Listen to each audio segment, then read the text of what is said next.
성경을 사용할 기회가 없습니다만 때로 성경도 찾고 화면도 보시고 하시면서 말씀을 듣기 원합니다. 우리 다 같이 본문 말씀을 읽도록 하겠습니다. 시작. 이스라엘아, 우리 하나님 여호와이니 하나님 여호와시니 너는 마음을 다하고 성품을 다하고 뜻을 다하여 내 하나님 여호와를 사랑하라. 오늘날 내가 너에게 명하는 말씀을 너는 마음에 새기고 내 자녀에게 너니 가르치며 집에 앉았을 때든지 길에 행할 때든지 무엇을 때든지 일어날 때든지 이 말씀을 강론할 것이며 너는 또 그것을 내 손목에 떼어 기호를 삼으며 내 혀에 붙여 뿔을 삼고 또 내 문설주와 강강에 기록하시니라. 우리 하나님께서 역시 우리 사람에게 주신 최고의 선물, 축복, 그게 뭘까요? 멀리 있지 않습니까? 가장 가까운, 그리고 우리 모두가 소유하고 있는 가정이죠. 왜냐하면 우리 하나님께서 이 가정을 만드셨거든요. 그러다 보니까 우리 하나님은 가정에 대한 관심이 아주 큽니다. 관심이 아주 큽니다. 그래가지고 가정이 잘 되기를 바라고 또 가정을 축복하시기를 원하고 있고 가정에 하나님의 모든 은혜를 내려주시기를 원하고 있는 것이죠. 그래서 우리 모두는 가정을 통해서 은혜를 나누고 가정을 통해서 축복을 받는 이러한 하나님의 놀라우신 약속을 우리가 받고 있습니다. 그런데 요즘에 말입니다. 이 가정은 하나님이 원하시는 그러한 뜻대로 잘 되지 않는 것 같아요. 그래서 가정이 해체 위기에 놓여 있다는 거 여러분 아십니까? 해체 위기에 놓여 있다고 얘기를 하죠. 그래서 결손 가정이 아주 큰 문제가 되고 있습니다. 결손 가정. 왜 결손 가정이 자꾸 만들어지는가? 대체적으로 부부 중에 한 사람이 또는 두 사람이 죽는다든지 사망, 배우자의 사망, 그 다음에는 배우자의 이혼, 그리고 배우자의 외도라든지 이러한 그리고 또 하나는 배우자의 가출, 그리고 또 미혼, 결혼하지 않은 상태에서 아기를 낳다 보니까 아기를 그냥 막 버린다든지 이런 유괴하는 일들이 많다 보니까 결국은 결손 가정이라고 하는 것이 만들어지고 이로 인해 가지고 오늘날 이 가정이 계속 깨어지고 있다 하는 것입니다. 요즘 용어들 여러분들 많이 듣고 있겠습니다만 제가 한번 나열을 해볼게요. 한부모 가정 여러분 많이 들어보셨죠? 한부모 가정, 또 소년 소녀 가장, 조선 가정, 조선 할머니 할아버지가 키우는 그런 가정, 또는 독거 노인, 맞벌이 부부, 결식 아동, 더 나가서 요즘에는 다문화 가정이라고 하는 용어가 또 새로 생겨가지고 요즘에는 아주 그런 용어들이 낯설지 않는 그런 시대에 우리가 살아가고 있습니다. 그래서 이 결손 가정이 생기는 그 근본 원인이 어디 있느냐? 역시 이 부부에게 있다. 부부에게. 그러면 이 부부에게 있어서 어떠한 문제가 있느냐 하면은 역시 부부가 서로 사랑하지 못하는 문제에 있다. 사랑하지 못한다고 하는 것은 서로 만족하지 못하고 있다 하는 그런 증거가 되겠죠. 그러면 왜 이 부부가 서로 만족하지 못할까요? 그것은 좀 근본적으로 이렇게 생각을 해보면은 우리 삶의 우리 삶의 가치관이 이렇게 변화됐다는 거예요. 예전에는 농경 사회였잖아요. 그렇죠? 그러다 보니까 삶의 방식도 아주 단순하고 또 생활의 수준도 별로 차이가 없었어요. 그런데 이제 산업사회가 등장하면서부터 정보사회로 넘어가면서부터 이 삶의 방식이 아주 다양해졌고, 그러다 보니까 삶의 질이, 수준이 아주 큰 차이를 보이고 있다는 것이죠. 네, 그러다 보니까 결국은 이전에는 허기만 지면은 모든 것이 괜찮다 이렇게 생각을 했지만, 요즘에는 절대 밥만 먹고는 못 산다는 그런 가치관의 변화, 또는 공동체적인 가치관을 굉장히 중시했었는데, 요즘에는 개인의 존엄이나 개인의 어떤 프라이버시를 중시하는 이런 가치관의 변화를, 이런 것들이 결국은 이제 삶의 가치를 변화시키고 있는데, 이런 변화의 저변에는 결국은 물질의 풍요와 편리함이 이런 가치관의 혼란을 가져왔다는 거예요. 전에는 그냥 열심히 벌어서, 열심히 땅을 파서 그냥 배만 부르면 살았는데, 요즘에는 더 잘 살아야 되니까 이런 물질의 풍요로 인해서 가치관의 혼란이 오고 있다는 것입니다. 그래서 이 가치관의 혼란을 어떻게 잠재우고 어떻게 조화를 이루어갈 것인가, 이것은 일반 이 가정의 문제뿐만이 아니고 역시 우리 믿음 안에서의 가정에도 같은 그런 비중으로 다뤄야 될 문제라고 저는 생각을 합니다. 그래서 두말할 것도 없이 우리 부부가 변해야 된다. 그리고 부부가 정말 바로 서야 되겠다 하는 거예요. 이 부부가 바로 서고 정말 변화되면은 가정은 바로 세워진다 하는 것이고, 그래서 오늘 이 본문의 말씀은 우리가 읽었죠. 역시 가정에 대한 말씀이에요. 가정에 대한 말씀. 이스라엘아 들으라. 주 너희 하나님 오직 하나님 여호와시니 너는 마음을 다하고 뜻을 다하고 목숨을 다하여 이 하나님 여호와를 사랑하라. 그리고 너는 뭐예요? 네가 먼저 그 율법을 네 마음에 새기고 그 다음에 그 새긴 말씀을 누구에게 가르치라? 자녀에게 가르치라. 그가 무엇을 때든지 일어날 때든지 길을 행할 때든지 어떤 때든지 이 말씀을 가지고 계속 강론해라. 더 나아가서 손목에 그 띠를 띠고 그 다음에 미간에 표를 붙이고 이렇게까지 해서라도 네 문설주와 문밖에까지 바깥문에까지 기록을 해서라도 네 자녀에게 꾸준히 가르치고 하나님을 사랑하고 그 다음에 자녀를 잘 가르치라. 이것이 어디에서 이루어져야 된다는 얘기죠? 가정에서 이루어진다고 하는 것이 본문의 말씀입니다. 이렇게 되면 네가 어디로 가든지 복을 받는다. 네가 어디로 가든지 형통하다 하는 것은 사회적으로도 잘 풀린다.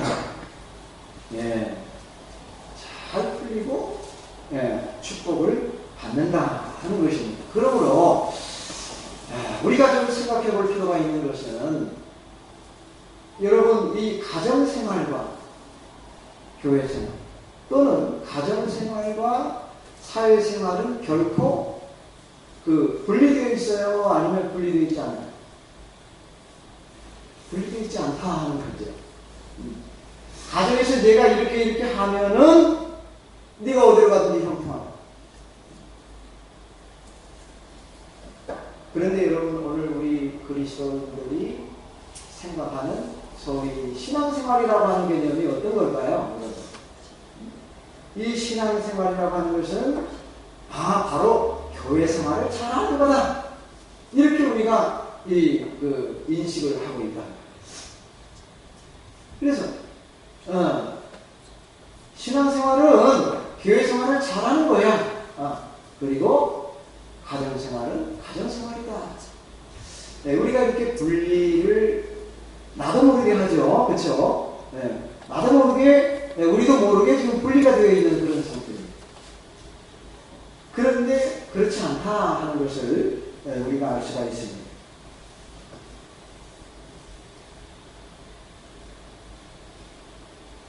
물론 교회 생활이 중요하죠. 그렇지만은 신앙의 꽃을 피우고 드러내야 할 곳이 어딜까요?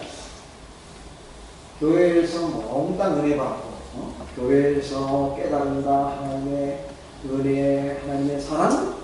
자, 여러분 이것을 갖다가 어디에서 꽃을 피워야 될까요? 우리는 늘 여기서 꽃을 피웠다가 나가면서 꽃이 딱 져요. 그리고 가정에서는 또 허덕이는 삶을 살아오거든요.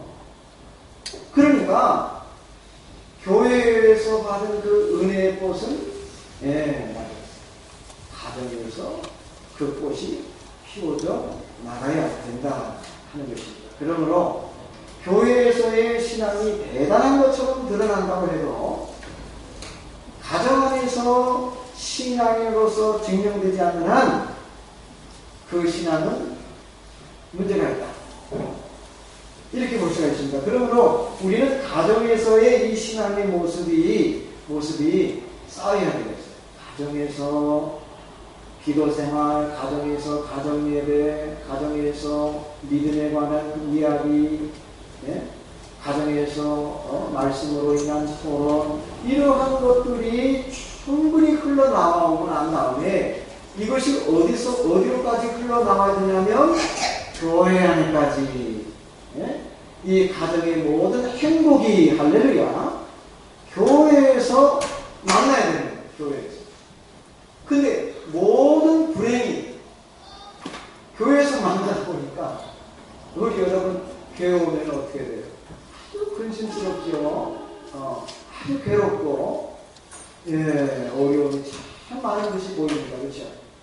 그래가지고 또 어느덧 은혜를 받고 돌아가면 그 꽃이 또 져버리는 이런 악순환을 우리가 되풀이 하는데, 그래서 먼저 우리가 가정이 사는 것이 중요하다.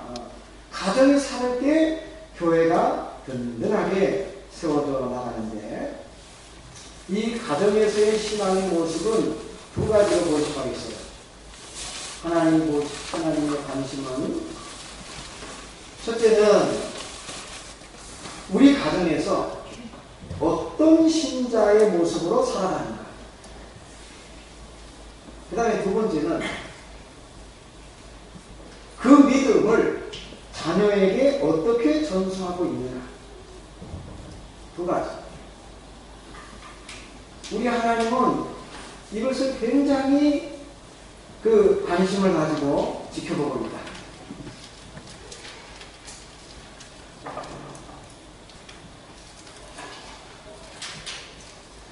자, 여러분, 우리 성경을 좀 읽어보겠습니다.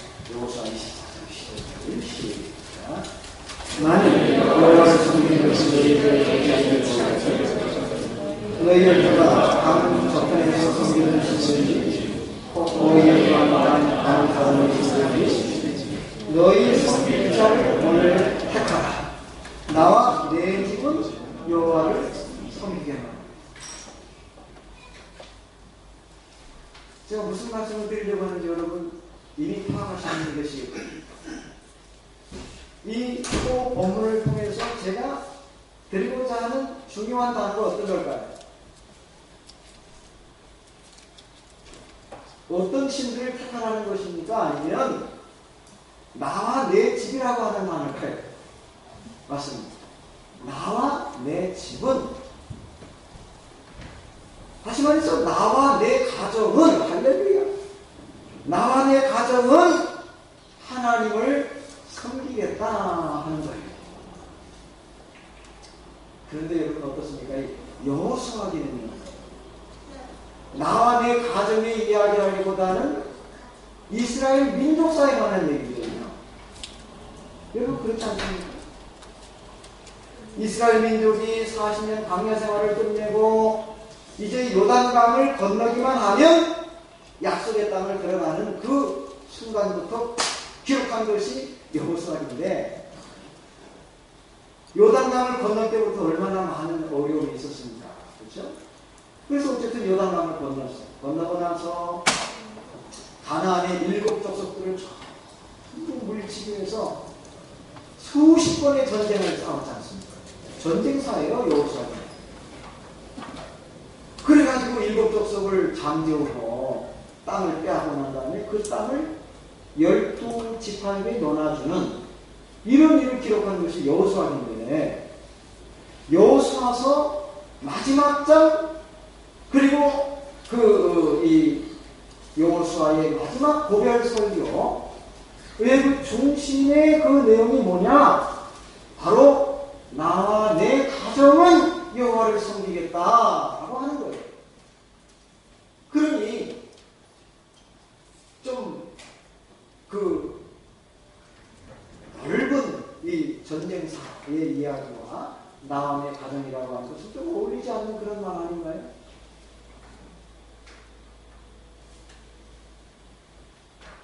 그런데 이렇게 기록을 하고 있습니다.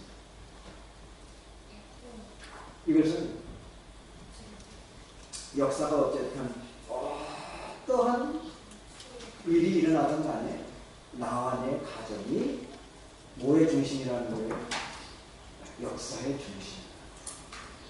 모든 삶의 중심. 얼마나 정확한 원리인지 모릅니다.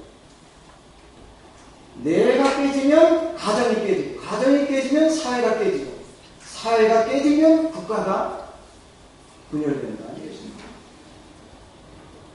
이걸 좀 다른 관점에서 보면은, 내가 깨지면 가정이 깨지고, 가정이 깨지면 교회가 깨지고, 교회가 깨지면 사회가 깨지고, 사회가 깨지면 국가가 망한다는 것입니다. 그러므로 여러분, 여호수아의 그 말은 정확한 말. 나와 내 가정은 지키겠다. 이것이 아주 중요한 핵심적인 그런 요소가 되겠습니다. 그러니까 나와 그리고 가정이 얼마나 중요하냐라고 하는 것을 알 수 있겠고요. 또 하나 여러분 한번 그 성경을 한번 보시겠습니다. 사도행전 16장이죠. 31절입니다. 우리 다 같이 읽겠습니다. 시작. 너희 주 예수를 믿으라. 그리하면 너와 내 집이 구원을 얻으리라 그랬습니다. 바울도 역시 구원이라고 하는 이 일관성은 너에 그치는 것이 아니라 내 집에까지 지속돼야 돼요. 내 집이라는 것은 내 가정 아닙니까? 그러니까 여러분이 우리가 소위 믿음 생활이라고 하는 이 중심에 가정이 있다고 하는 것은 누구도 부인할 수가 없고, 이것을 우리가 인정하면서 오늘 우리 가정이 어떻게 변화할 것인가, 어떻게 변화받을 것인가 라고 하는 문제를 집중할 필요가 있겠다 하는 것입니다. 생각해보고 싶은 것은 내가 믿는 것 이상으로 내 믿음을 다른 세대에 전수해야 한다. 우리 신앙을 다음 세대로까지 전수하자. 그것이 오늘 그 본문 신명기 6장이에요. 너는 네 마음의 세계뿐만이 아니고 네 자녀에게 그것을 가르쳐. 신앙의 전수. 그러므로 오늘 우리에게 주어진 과제라고 하는 것은 이 신앙을 가정에서 어떻게 경험하게 할 것이냐 하는 거예요. 여러분, 신앙의 전수라고 하는 게 도대체 뭡니까? 야, 너 나를 따라서 교회 열심히 나와. 나를 따라서 하나님을 믿어? 전수했다? 전수했다? 그게 전수입니까? 도대체 신앙을 전수한다는 말이 뭘까요? 결국은 우리 가정에서 이 신앙을 우리 이 자녀들에게 어떻게 경험하게 할 것인가.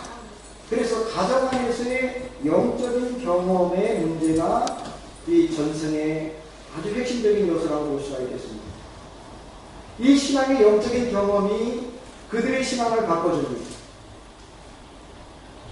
자, 여러분, 이 유태의 나라는요, 이 공동체 의식이 아주 강한 나라죠. 그래서 저도 뭐 한 거의 10년, 8년 됐네. 8년 됐네. 가보니까 역시 아주 거의 대부분이 사막지대예요. 이스라엘. 그런데 얼마나 이 사람들이 대단하냐면, 야, 뭐 도로에 가로수라든지 뭐 무슨 뭐 각종 그 야자수 농장이라든지 이런 데 가보면은 저는 몰랐는데요. 그 땅 밑으로 호수가 다 깔려 있어요. 아주 뭐 그물같이 깔려 있더라고요. 가만히 보니까 거기에서 물이 톡 올라오는 거예요. 얼마나 대단한 민족입니까?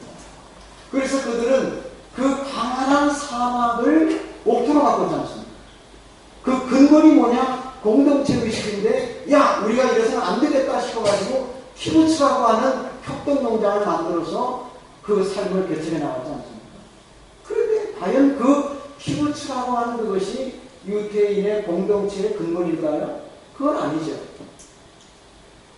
더 근본적 공동체의 핵심은 뭘까요?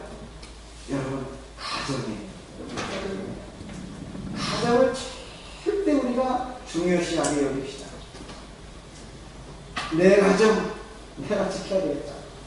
먼저 내 가정이 행복하고, 그리고 이 행복을 나눠줘야 되겠다. 우리가 가정의 행복을 만들어가는 이런 선구자가 되시려고 합니다. 자, 그래서 이 유태인의 가정은 이제 아주 중요한 신앙의 공동체뿐만이 아니고 자녀 교육을 하는 이런 교육의 장애예요. 지금 여러분 이 사진을 보면은요, 쉐마라고 하는 이 히브리어로 쉐마라고 하는 말은 들으라 하는 말, 들으라. 이 말이 어디 나오죠? 신명기서 6장. 우리가 금방 읽었던 4절. 이스라엘아 들으라. 주 너희 하나님은 유일한 자신이 들으라 하는 거예요. 들으라. 그러면서 이 신명기서 6장을 그 유태인이 아주 굉장히 중요한 성경으로 그들은 믿고 있습니다. 그래가지고 자신들만이 아니고 자녀들에게도 이 쉐마라고 하는 교육을 계속 시키고 있죠. 지금 아마 그 율법을 가르치고 있는 것 같아요. 대단하죠? 예. 그래서 이제 우리나라도, 야, 이 유태인의 그 교육법이 참 대단한 것 같다. 이렇게 증명이 이미 됐습니다. 이 교육법을 배우기 위해 가지고 우리나라의 많은 교육자들이 탐방을 해가지고 지금 사진을 보는 것과 같이 유태인의 가정에 들어가서 그 교육법을 배운다. 그 얼마나 대단한 민족인지 모릅니다. 그래서 그들은 가정에서 해야 할 가장 거룩한 책임이 뭐냐? 신앙의 전승이죠. 따라서 해봅시다. 신앙의 전승. 하나님, 이 신앙을 꼭 전승하고 내가 죽게 해주세요. 여러분, 이걸 꼭 마음에 두시고, 여러분들 가정의 모든 식구들에게 이 신앙을 전승하는데, 계승하는데, 여러분 중심을 놓고 살아가시기를 원합니다. 그래서 이 신명기서 6장 6절로 7절을 우리 다시 한번 보시겠어요. 여러분 보시면서 다 같이 한번 읽겠습니다. 시작.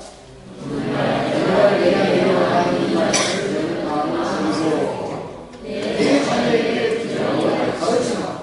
집에 앉았을 때든지 일해야 할 때든지 누웠을 때든지 일어날 때든지 이 말씀을 강론할 것이며.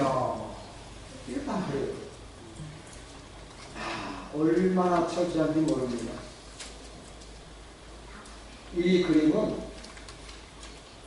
사진이 아니에요. 판화입니다. 판화인데 파리 유태 역사 예술박물관에 전시되어 있는 작품이에요. 근데 이 판화 그림을 보면은 유태인 학교 당시 이제 회당 안을 그린 것 같은데, 이 유태인의 지도자급 되는 뭐 락비 정도가 되는 이런 아주 늑숙한 이런 그 노인이 높은 의자에 앉아가지고 많은 아주 어린 아이들을 가르치고 있습니다. 가르치고 있습니다. 여러분, 노인을 통해서는 많은 것을 배울 수 있다는 거예요. 그것이 성경의 잠언서의 교훈이거든요. 그래서 보통 오전 시간에는요, 오전 시간에는 하나님 중심의 신앙을 넣어줘요. 하나님 중심의 신앙을 넣어주고, 그리고 오후에 들어가지고 이제 일반 교육을 시키는데, 어찌된 일인지 아주 탁월한 성적을 올린다는 거예요. 이게 유태인의 방식이에요. 이게 하나님 중심의 신앙에는 뭐가 들어있을까요? 죄를 깨닫는 문제, 윤리의 문제, 도덕의 문제, 돌이키는 문제, 선한 일을 추구하는 문제, 인성의 문제 아닙니까? 그렇죠? 그리고 이 하나님 소위 이 성경의 신앙이라고 하는 것은 굉장히 철학적인 문제, 보이지 않는 세계를 탐구하는 부분이에요. 그러다 보니까 아이들의 사고가 굉장히 빨리 넓어지고 심화됩니다. 이런 일들을 지속해서 가르치다 보니까 어린아이들이 아주 어렸을 때부터 생각이 어른스럽고 논리적이고 이러한 사고방식으로 개발된다는 거죠. 그래서 많은 철학자들 또는 뭐 교육학자들 또는 뭐 노벨 수상자들이 거의 대부분이 유태인들 중에서 나오지 않습니다. 여러분, 성경에도요, 다니엘과 세 친구, 여러분 아시죠? 얼마나 똑똑했으면은 포로 잡혀갔던 아이들 중에서 특출을 해가지고 가르치는데, 왕이 먹는 진리를 먹게 하고 시험을 했거든요. 어느 소년타가 더 뛰어날까? 내 바벨론의 소년들이 뛰어나냐? 아니면 포로로 잡혀온 유대인의 포로가 여러분들이 똑똑하다 하고 시험을 했는데 누가 똑똑했어요? 열흘 동안 진리를 먹지 않고 채소와 물만 먹고 신앙의 절개를 지켰던 이 다니엘과 세 친구. 여러분, 이 친구들이 훨씬 월등하지 않습니다. 그래가지고 다 성공을 했고 이 다니엘은 그 중에서 총리까지 오르게 되고 왕이 3번 바뀌는데도 불구하고 여전히 그 총리의 직임을 수행하고 있다는 것은 다니엘이 뛰어난 학자였다는 것을 알 수가 있습니다. 그 다니엘의 뛰어난 그 머리가 과연 어디에서부터 나왔을까요? 교육에서 나왔어요. 교육. 어떤 교육? 하나님 중심의 신앙교육. 이걸 통해서 아주 놀라운 탁월한 성적을 가져왔습니다. 뿐만 아니고 뭐 요셉이라든지 솔로몬이라든지 바울 사도 같은 경우에도 뛰어난 그런 하나님 중심의 신앙을 통해서 학자적인